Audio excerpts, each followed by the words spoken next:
Halo teman-teman semuanya, jadi di video kali ini kita akan bahas model soal TPS UTBK tahun 2020. Oke, jadi langsung aja kita bahas soalnya. Di antara pernyataan berikut, manakah yang menunjukkan kesalahan gambar grafik fungsi fx sama dengan x plus 6 dan grafik gx sama dengan setengah pangkat x dikurang 1? Oke, yang pertama itu grafik y sama dengan fx memotong sumbu x di minus 5,0. Grafik fx di atas grafik gx untuk x lebih dari minus 2. Grafik fx dan gx berpotongan di minus 2,3. Grafik gx di bawah sumbu x untuk x lebih dari 0. Oke, kita cek opsi yang pertama. Di sini kan fx-nya memotong sumbu x. Kalau dia memotong sumbu x, maka memotong sini ya. Memotong sumbu x. Maka y sama dengan 0. Oke, kita punya fx sama dengan x plus 6. Berarti 0 sama dengan x plus 6. X-nya sama dengan minus 6. Berarti memotong sumbu x di minus 6,0. Di sini minus 5,0 ya. Jadi opsi 1 salah. Kalau 1 salah, otomatis 3 juga salah. Oke. Grafik fx di atas grafik gx untuk x lebih dari minus 2. Oke, kita lihat grafiknya. Nah, ini kan fx ya. Yang ini fx dan yang ini gx-nya. Katanya untuk x lebih dari minus 2. Berarti kan ke sini kan? Ke sini nih. Nah, ini. Ini untuk x yang lebih dari minus 2. Kita lihat, ini kan fx. Nah, fx yang ini gx-nya. Berarti fx di atas. Iya, ini kan di atas ya. Ini atasnya, ini bawah. Berarti yang ini benar. Gitu. Yang 4, grafik y sama dengan gx di bawah sumbu x untuk x lebih dari 0. Nah, jadi untuk x yang lebih dari 0. Untuk yang x lebih dari 0 itu dari sini. Nah, ini. Yaitu di bawah sumbu x untuk x lebih dari 0. Si gx-nya kan. Ini lihat nih. Ini si gx-nya. Nah, ternyata benar. Ya, ini sumbu x. Gx-nya di bawah si x. Berarti yang ini juga benar. Nah, karena di soal dibilang apa? Menunjukkan kesalahan. Berarti yang salah yang mana? 1 dan 3. Itu yang A. Oke, kita bahas soal berikutnya. Diberikan suatu kurva fx dan suatu garis gx dengan titik potong 2,3. Oke, jadi di sini fx-nya, ini gx-nya, dan di sini titik potongnya yaitu 2,3. Apakah fungsi fx yang pada kurva di atas?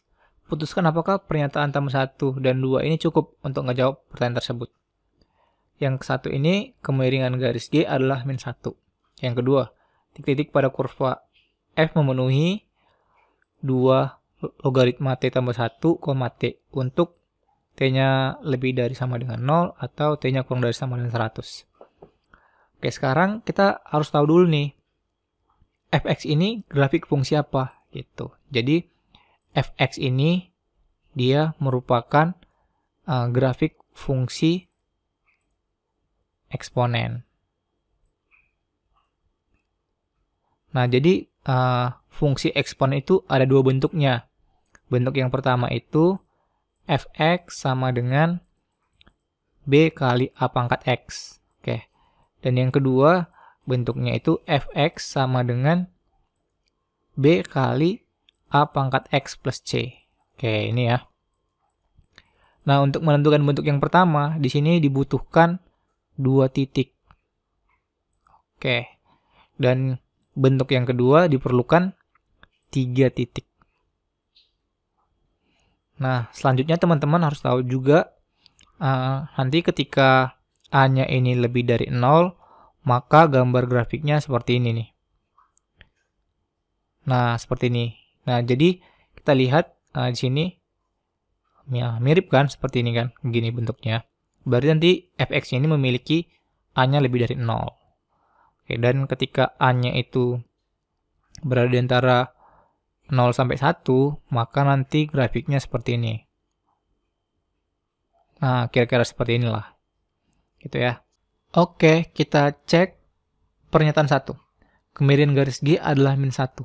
Nah, jadi kemiringan garis itu sama dengan gradien ya. Gradien sama dengan min 1. Nah, dari gradien ini, itu bisa ditentukan fungsi si gx-nya dengan mensubstitusi ke persamaan garis, yaitu y sama dengan mx plus c. Nah, berarti yang satu ini, dia nggak cukup untuk ngejawab si fx-nya.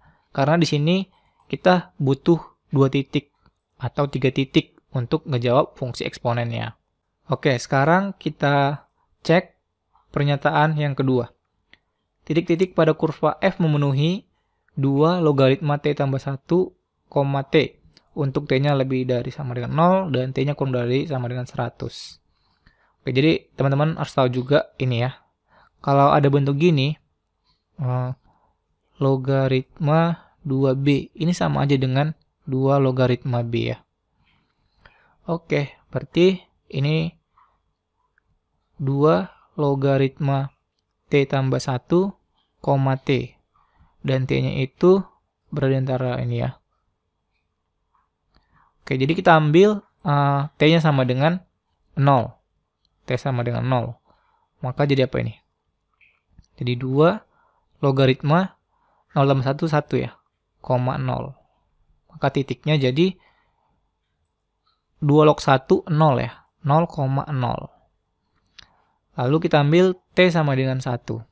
Kalau t sama dengan 1 berarti jadi 2 log t tambah 1. 2 tambah 1 tambah 1.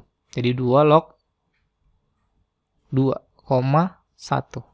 Maka titiknya 2 log 2 kan 1 ya. 1,1. Terus kita ambil t sama dengan 3. Kalau t sama dengan 3 berarti apa? Di 2 logaritma 3 tambah 1. 4,3. Maka ini 2 log 4, 2. 2,3. Nah, di sini ada 2,3, di sini ada 2,3. Benar ya? Oke, karena di sini ada 3 titik. 1, 2, 3, dan seterusnya ya. Kita ambil t-nya lagi yang lain sampai 100. Gitu. Berarti pernyataan yang kedua cukup untuk ngejawab si fx-nya. Karena untuk menentukan fungsi eksponen itu kita butuh 3 titik. Oke. Nah, jadi jawabannya yang mana? Jawabannya yang B ya. Pernyataan 2 saja cukup untuk ngejawab pertanyaan, tetapi pernyataan 1 saja tidak cukup. Oke, jadi jawabannya yang B. Oke, kita bahas soal berikutnya. 2 titik berbeda, P dan Q terletak pada kurva bidang Y sama dengan X kuadrat dikurang 2X tambah 3. Jika absis Q adalah 1. Apa absis P? Putuskan apakah pernyataan 1 dan 2 berikut cukup untuk ngejawab pertanyaan tersebut. 1. Garis singgung kurva di P melalui titik R 1,1. 2. Gradien garis yang melalui P dan Q adalah min 1. Oke, jadi misalkan di sini gambar kurvanya ini. Ini kurvanya, ya misalkan aja lah. Itu X kuadrat kurang 2X tambah 3. Dan di sini ada titik P dan di sini Q. Kita misalkan P ini X1, Y1 ya. Dan Q ini X2, Y2. Oke, dan di sini dikasih tahu nih, absis Q adalah 1. Ingat ya, absis itu adalah X ya. Absis itu sama dengan X. Kalau ordinat itu sama dengan Y. Berarti Q 1, nah untuk menentukan Y-nya, kita substitusi aja ke sini, ke Y-nya.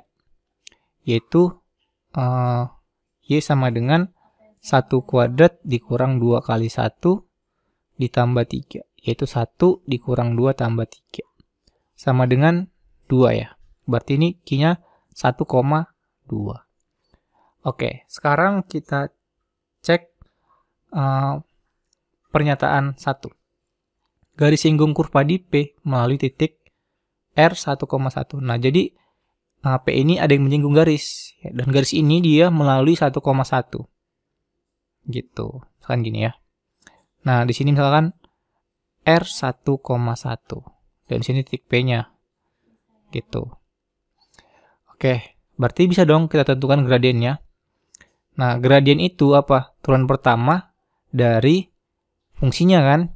Berarti Y aksennya sama dengan 2X dikurang 2. Ini sama dengan gradiennya. Dan untuk menentukan gradiennya kita substitusi ini X1-nya ke sini. Maka jadi M sama dengan 2X1 dikurang 2. Oke. Dan kita bisa juga menentukan gradien garis ini dari 2 titik. Yaitu M sama dengan delta Y per delta X kan. Atau sama dengan Y2 kurang Y1 per X2 kurang X1. Nah, kita misalkan Y2-nya yang ini ya.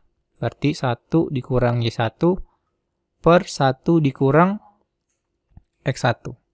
Nah, yang ini sama dengan yang ini. Gitu. Berarti bisa kita samain. 1 dikurang Y1 per 1 dikurang X1 sama dengan 2, keluarin 2-nya. 2 kali X1 kurang 1. Oke, dari sini bisa kita kaliin ini. 1 kurang Y1 sama dengan 2 dikali X1 kurang 1 kali 1 dikurang X1. Oke, karena di sini ada 2 variabel dan 1 persamaan, berarti kita nggak bisa menentukan absis si P-nya. Kan bertanya X1-nya ini, berapa absis si P? Gitu. Berarti pernyataan 1 nggak cukup.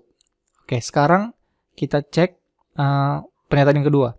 Gradien garis yang melalui P dan Q adalah min 1. Oke, kita buat di sini garisnya. Nah, di sini garis yang melalui P dan Q. Oke, ini kita buat ya. Nah, ini. Nah, di sini gradiennya dikasih tahu berapa? Minus 1 ya. Gradien sama dengan minus 1. Berarti bisa kita tentuin gradiennya.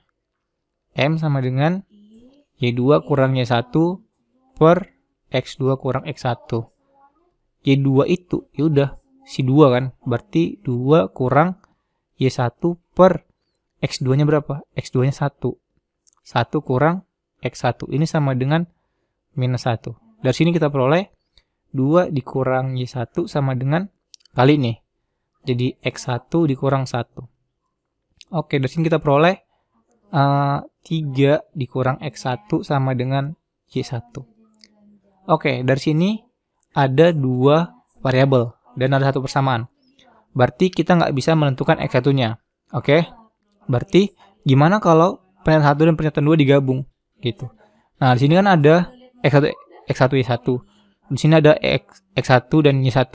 Kalau digabung, ini akan dapatlah nilai si X1 dan Y1 karena ada 2 persamaan dan 2 variabel. Bisa ditentukan nilai X1-nya. Jadi apa jawabannya?